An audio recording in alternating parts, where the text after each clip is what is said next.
The OSI teaches that everything in the universe happens according to the grand plan. But the stranger that arrived in Halcyon was an unplanned variable. From the moment he landed in Emerald Vale, his actions altered the course of history. The events on Tartarus brought about the end of the board's authority. But the board's mistakes would haunt the colony for decades to come. The damage they left behind would require the work of a generation to repair. Dr. Phineas Wells began reviving a handful of the Hope's colonists: engineers, scientists, technicians, and intellectuals.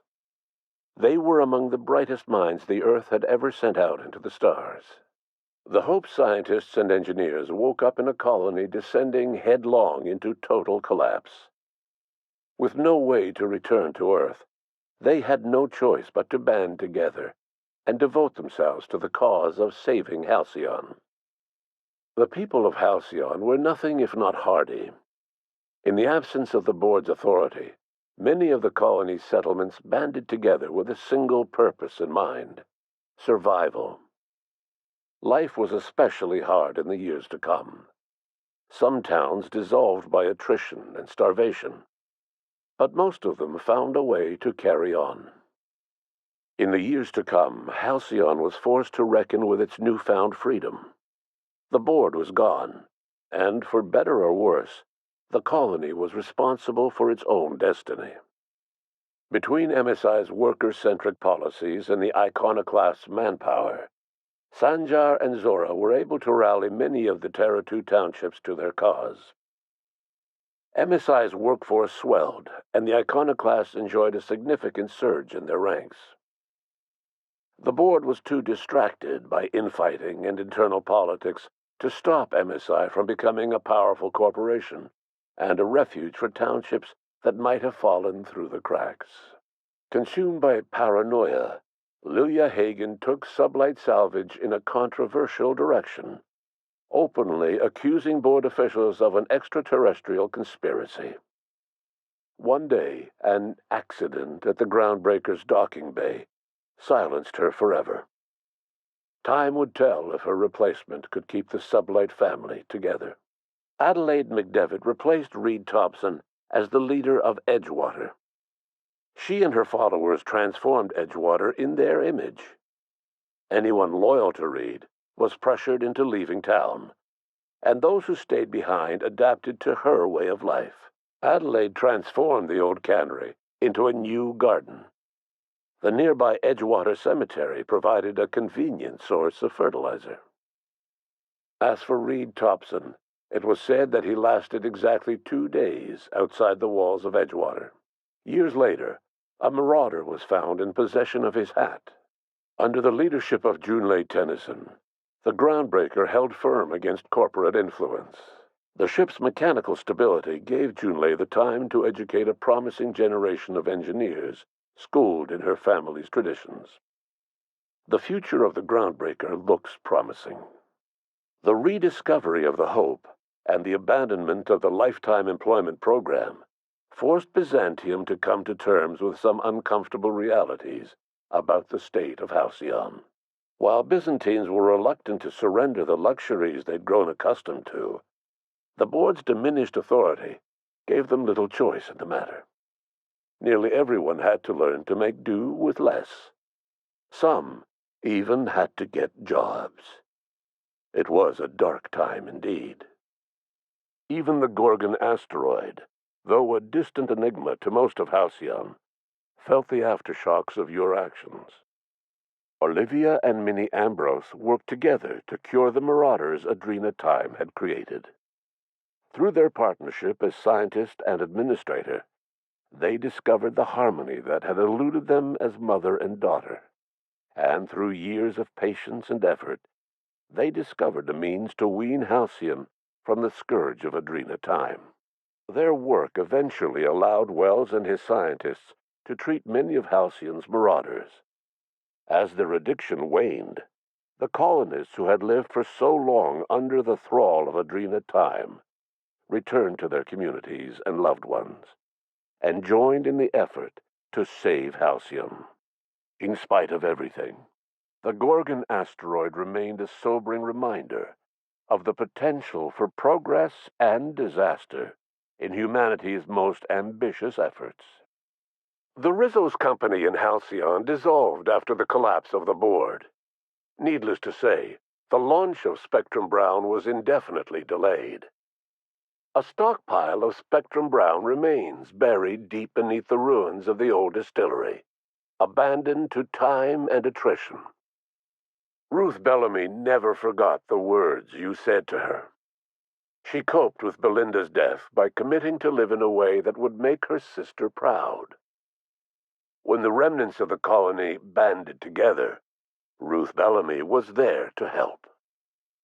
She devoted her remaining years and resources to saving the colony.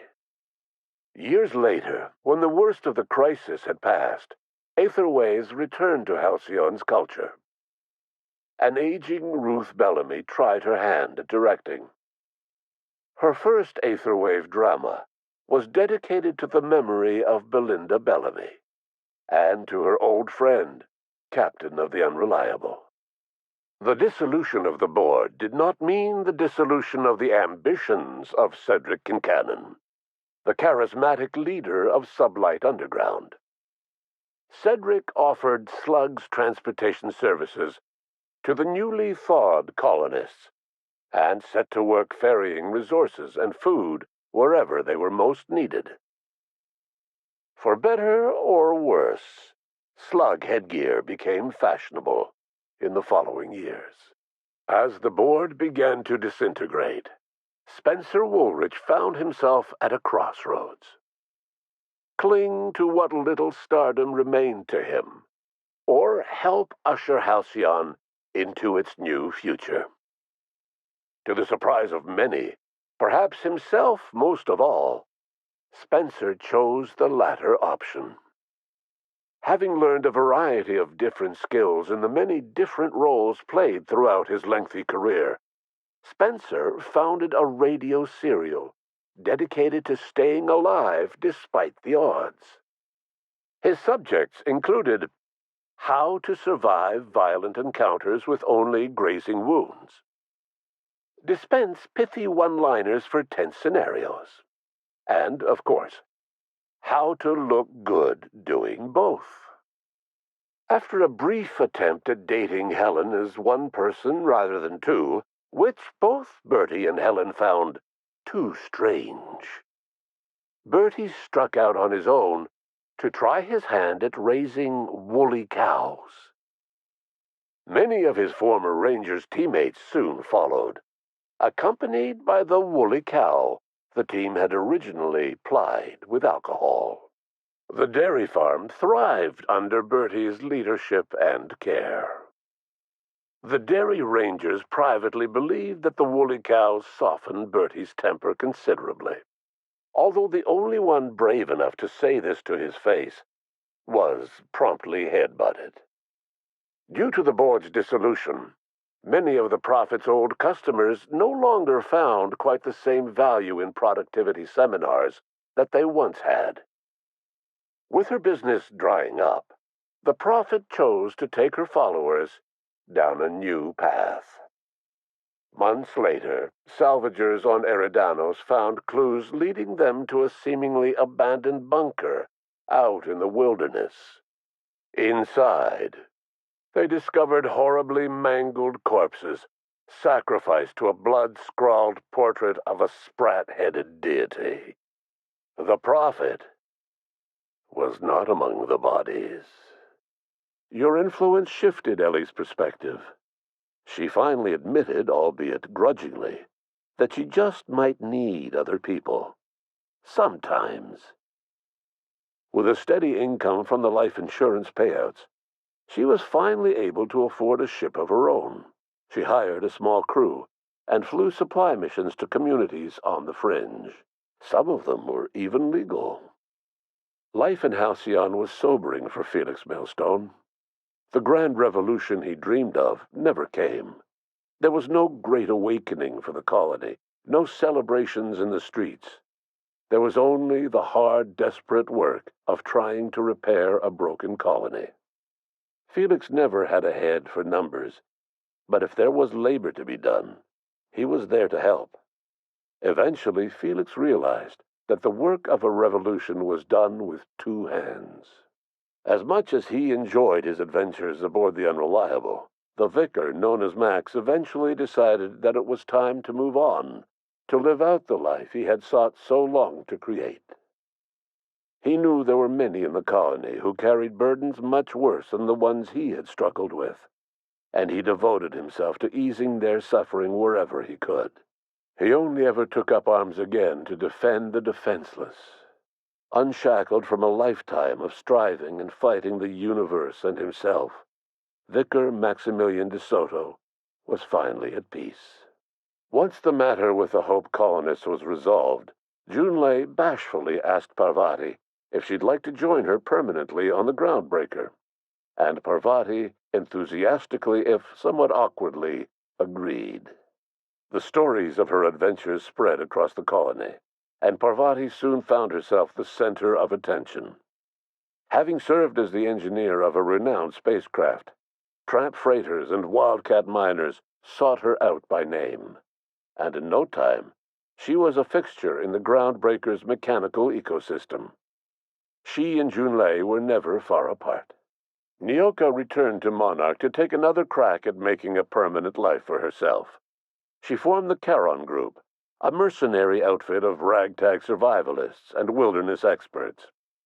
Anyone in need of a guide, or just looking to throw back a beer and swap stories, could find her camping on the trail or clearing an infestation.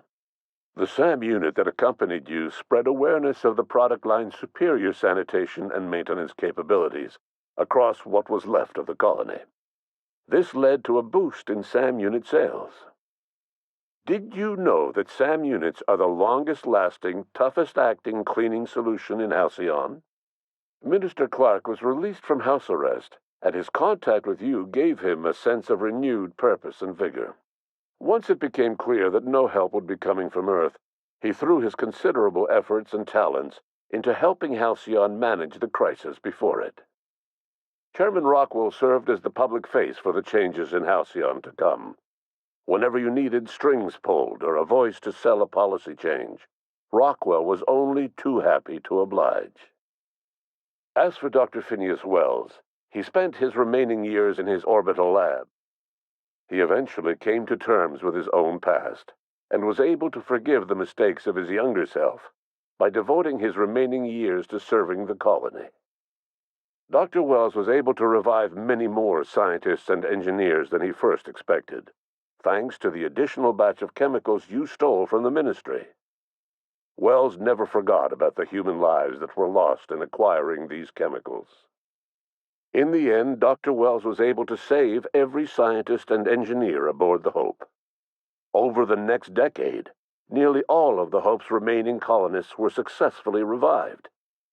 Halcyon saw a period of rapid technological and scientific advancement.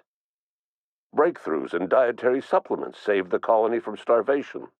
Geoengineering projects and social reforms began to change the structure and character of the colony. Dr. Wells laid the groundwork for the project to save the colony, but he would never live to see the fruits of his labor. He passed away a few years later. His work was carried on by the scientists and engineers he revived. Today, Halcyon has stabilized. The people of the colony work hard to adapt to their new circumstances. Nearby colonies send aid and supplies. Life will never be easy in Halcyon, but for the first time in its history, there exists a sense of real, genuine hope about the future. And what about you, the unplanned variable in the history of Halcyon? Long after Wells passed away, you carried on his work with more energy, determination, and brilliance than he could ever muster.